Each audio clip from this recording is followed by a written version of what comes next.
tester. How's everybody doing this morning? All right. Is your world rapidly changing, challenging, and possibly even hostile, right? So that's why we're here today, because we believe that the tools and the techniques that the Air Force, Navy, and the Marines have taught us as frontline fighter pilots are tools and techniques that you can use to win. Now, flawless execution.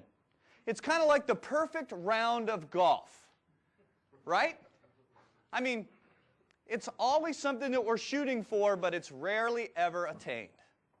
But the organizations that are in pursuit of flawless execution are the ones that are going to win. If you're going to send men and women into combat where they could possibly lose their lives, you better make sure that mission objective is achievable and believable.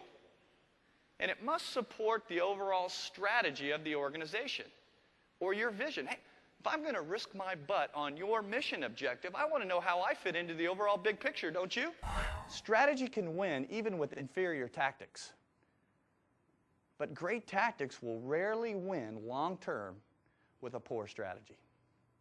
1976, this guy named Steve Jobs started this company called Apple, right? Now, let's think back to 1976 or even the early 80s. The Apple computer was pretty darn good, wasn't it? Without a doubt, the Apple computer was the best. It had the best tactics. But do you remember what their strategy was? The industrial age strategy of closed architecture. We're going to ensure that everybody comes to Apple to buy everything, even the peripheral equipment. Do you remember that?